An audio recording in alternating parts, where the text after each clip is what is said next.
নমস্কার বন্ধুরা, আমাদের ইউটিউব চ্যানেলের পক্ষ থেকে একবার স্বাগত।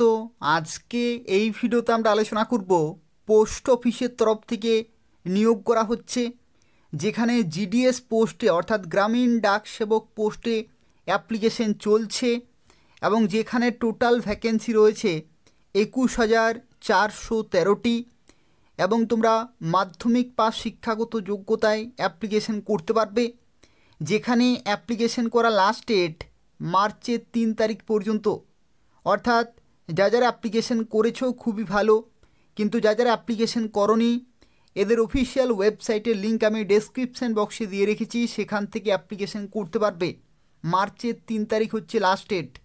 এবং আজকের এই ভিডিওটি পুরোপুরি দেখো, এই নিয়োগ সংক্রান্ত কিছু গুরুত্বপূর্ণ তথ্য সম্পর্কে আলোচনা করব। তো ভিডিওটি শুরু করার আগে তোমাদের প্রত্যেককে রিকোয়েস্ট করব, অবশ্যই তোমরা ভিডিওটি শেয়ার করে দেবে, চ্যানেলটি সাবস্ক্রাইব করে রাখো। ভিডিওটি ইনফরমেটিভ বলে মনে হলে তাহলে অবশ্যই লাইক করে দেবে এবং যদি কোনো প্রশ্ন থাকে তাহলে অবশ্যই কমেন্ট করে জানাবে। দেখো, আজকে এই ভিডিওতে আমরা আলোচনা করব তোমাদের মেরিট লিস্ট কবে প্রকাশিত হবে। তোমাদের মেরিট লিস্ট অর্থাৎ যারা অ্যাপ্লিকেশন করেছো বা করবে ভাবছো, তোমাদের প্রথম মেরিট লিস্ট, দ্বিতীয় মেরিট লিস্ট, এরকমভাবে পরপর যতগুলো মেরিট লিস্ট প্রকাশিত হবে সেগুলি কবে প্রকাশিত হবে এবং কি কি ডকুমেন্ট সঙ্গে নিয়ে যেতে হবে। অর্থাৎ যখন তোমাদের ফিজিক্যাল ভেরিফিকেশন হবে তখন কি কি ডকুমেন্ট লাগবে এবং ডকুমেন্ট ভেরিফিকেশনের সময় কতদিন সময় থাকবে। অর্থাৎ যখন ভেরিফিকেশন চলবে তখন তোমরা কত সময় পাবে, আর তার সাথে সাথে কত পার্সেন্ট থাকলে প্রথম লিস্টে নাম থাকতে পারে সেই সম্পর্কে আলোচনা করব। তো সেক্ষেত্রে সম্পূর্ণভাবে ভিডিওটি দেখতে থাকো। তো দেখো, প্রথমে যে তথ্য সম্পর্কে আলোচনা করব যেটি হচ্ছে মেরিট লিস্ট কবে প্রকাশিত হবে। তো তোমরা অবশ্যই জানো যে জিডিএসের ক্ষেত্রে অনেকগুলো মেরিট লিস্ট প্রকাশিত হয়। লিস্ট 1, 2, 3, 4, 5, 6 করে কিন্তু পরপর লিস্টগুলো প্রকাশিত হয় এবং সেই লিস্টে যদি তোমাদের নাম থাকে তাহলে তোমরা সরাসরি ডকুমেন্ট ভেরিফিকেশন করাতে পারবে এবং জয়েনিং নিতে পারবে। দেখো, আমরা যে তথ্য সম্পর্কে এখানে প্রথমে আলোচনা করব যেটি হচ্ছে 2024-এর যে জুলাই শিডিউল নিয়োগ হলো, সেই নিয়োগের ক্ষেত্রে কতদিন পরপর লিস্টগুলো প্রকাশিত হয়েছিল। দেখো, জুলাই শিডিউলের ক্ষেত্রে 2024-এ নোটিফিকেশন বেরিয়েছিল 12/7/2024 তারিখে এবং অ্যাপ্লিকেশন শুরু হয়েছিল 15/7/2024। লাস্ট ডেট ছিল 5/8/2024 এবং এডিট অথবা কারেকশন উইন্ডো 6, 7 এবং 8 আগস্ট 2024 পর্যন্ত কিন্তু ছিল। এবং দেখো যে প্রথম লিস্ট, সেই প্রথম লিস্ট প্রকাশিত হয়েছিল দেখো 19 আগস্ট 2024-এ। অর্থাৎ দেখো, লাস্ট ডেট ছিল 5 আগস্ট 2024 আর প্রথম লিস্ট প্রকাশিত হলো 19 আগস্ট 2024, অর্থাৎ 14 দিনের মধ্যেই কিন্তু প্রকাশিত হয়েছিল। 14 দিনের মধ্যেই কিন্তু প্রকাশিত হয়েছিল। তো সেক্ষেত্রে দেখো, তোমাদের যে 2025-এর যে অ্যাপ্লিকেশন, সেই অ্যাপ্লিকেশনের লাস্ট ডেট মার্চের 3 তারিখ। তো সেক্ষেত্রে তোমরা বুঝতে পারছো যে পরবর্তী 14 থেকে 15 দিনের মধ্যেই কিন্তু লিস্ট প্রকাশিত হবে। অর্থাৎ প্রথম মেরিট লিস্ট এক্সপেক্টেড 17 মার্চ 2025 কিন্তু রয়েছে, অর্থাৎ 17 তারিখে বেরোতে পারে। যদি 17 তারিখ না বেরোয় তাহলে 18 তারিখ অবশ্যই বেরোবে। তো সেক্ষেত্রে প্রথম লিস্টে তোমাদের যাদের নাম থাকবে তারা সরাসরি ডকুমেন্ট ভেরিফিকেশন করাতে পারবে। ঠিক আছে। আর দেখো, দ্বিতীয় লিস্ট কবে বেরিয়েছিল।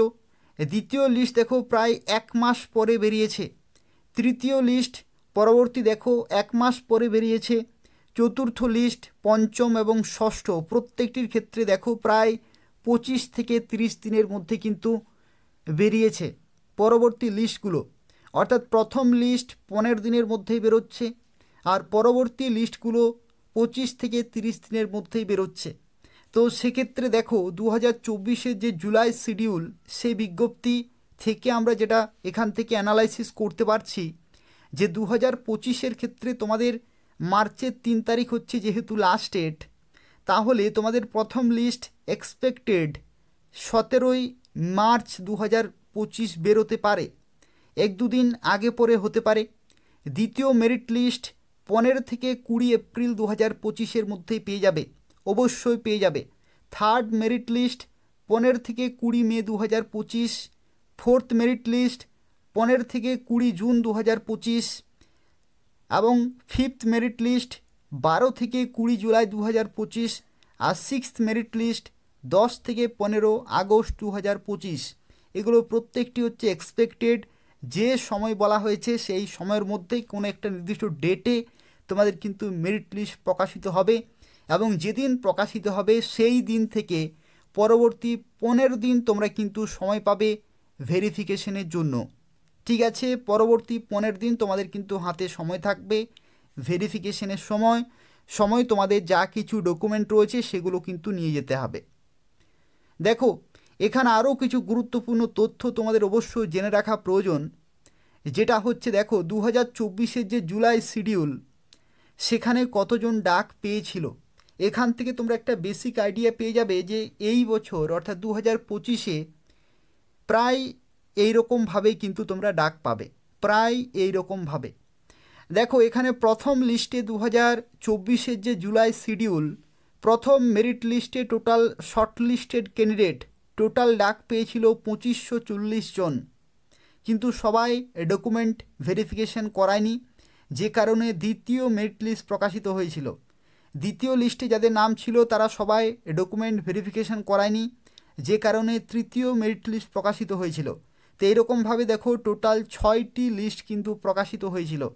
প্রথম লিস্টে 2540 জন ডাক পেয়েছে, দ্বিতীয় লিস্টে 998 জন ডাক পেয়েছে, তৃতীয় লিস্টে 346 জন ডাক পেয়েছে, চতুর্থ লিস্টে 194 জন ডাক পেয়েছিল, পঞ্চম লিস্টে 299 জন ডাক পেয়েছিল এবং ষষ্ঠ লিস্টে 191 জন ডাক পেয়েছিল।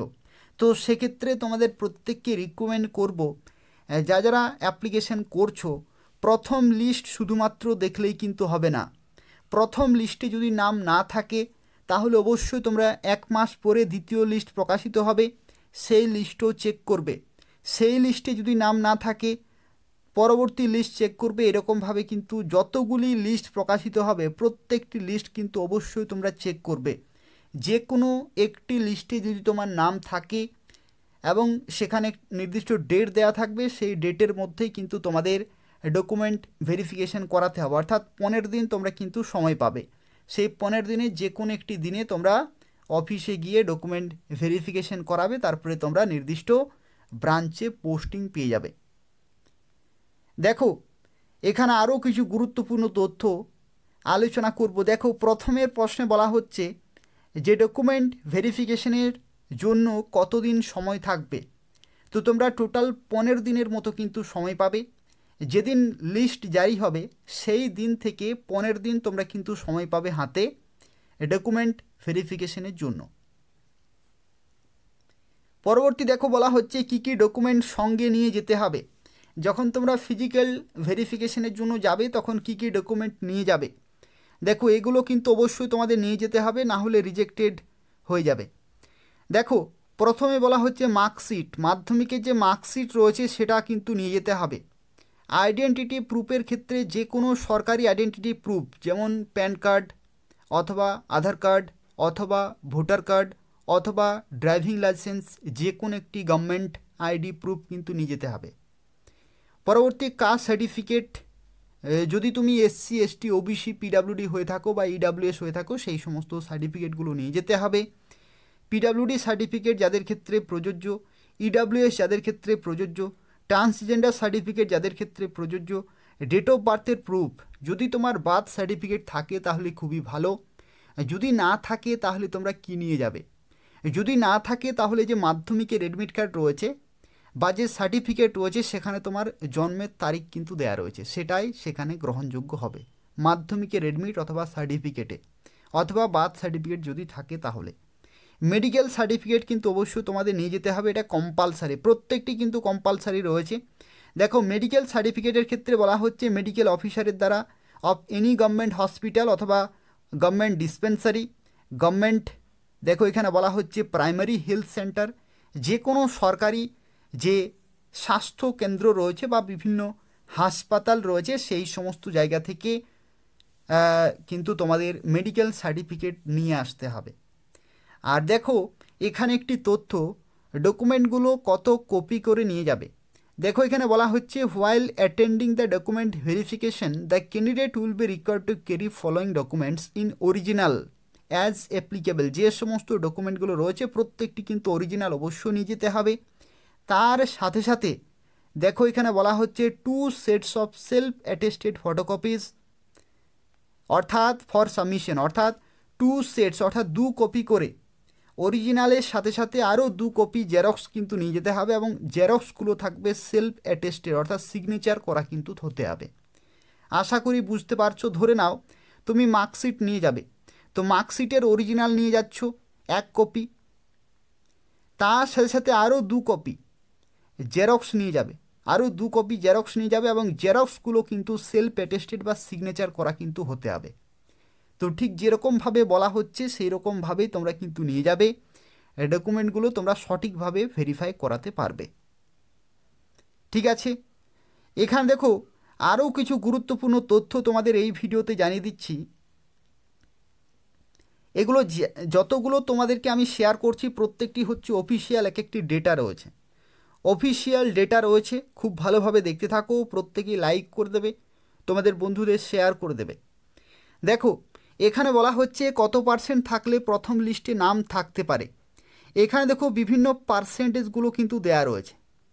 এই পার্সেন্টেজগুলো হচ্ছে 2024-এর যে জুলাই শিডিউল যে নিয়োগ হলো, সেই নিয়োগের ক্ষেত্রে মিনিমাম এত পার্সেন্ট নম্বর পেয়ে বিভিন্ন ক্যাটাগরিতে বিভিন্ন ডিভিশন থেকে কিন্তু ডাক পেয়েছিল। প্রত্যেকটি ডিভিশনে একরকম হয় না তোমরা জানো, কিন্তু কোনো কোনো ডিভিশনে বা কিছু কিছু ডিভিশনে এত পার্সেন্ট নম্বর পেয়ে বিভিন্ন ক্যাটাগরিতেও কিন্তু ডাক পেয়েছে। তো সেক্ষেত্রে যে তোমাদেরকে 99% নম্বর থাকতেই হবে তাহলেই তুমি ডাক পাবে, না হলে পাবে না, সেটা কিন্তু নয়। তোমরা যদি জুলাই 2024 যে প্রথম মেরিট লিস্ট, সেই লিস্ট যদি তোমরা দেখো তাহলে এই পার্সেন্টগুলো তোমরা কিন্তু দেখতে পাবে। মিনিমাম এত পার্সেন্ট নম্বর পেয়ে বিভিন্ন ক্যাটাগরিতে বিভিন্ন ডিভিশন থেকে কিন্তু ডাক পেয়েছে। দেখো এখানে বলা হচ্ছে পিডাব্লিউডি মিনিমাম 83% নম্বর পেয়ে কিন্তু কিছু ডিভিশনে ডাক পেয়েছে 2024 জুলাইতে।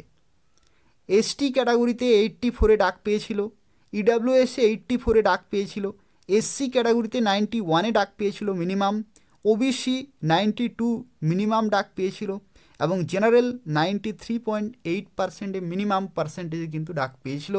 এটা হচ্ছে প্রথম লিস্ট, তোমাদের জানিয়ে রাখি এটা হচ্ছে প্রথম লিস্ট।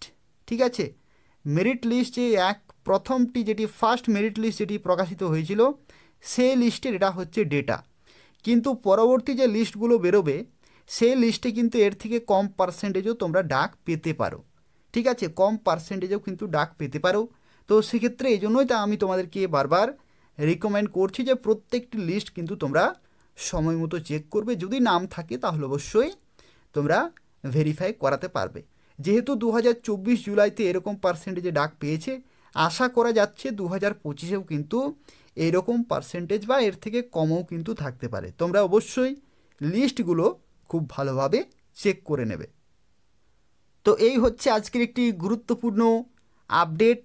যদি তোমাদের ইনফরমেটিভ বলে মনে হলো তাহলে অবশ্যই প্রত্যেকেই লাইক করে দেবে, তোমাদের বন্ধুদের শেয়ার করে দেবে, এবং নিয়মিত চাকরির আপডেটগুলি পাওয়ার জন্য অবশ্যই চ্যানেলটি সাবস্ক্রাইব করে রাখো।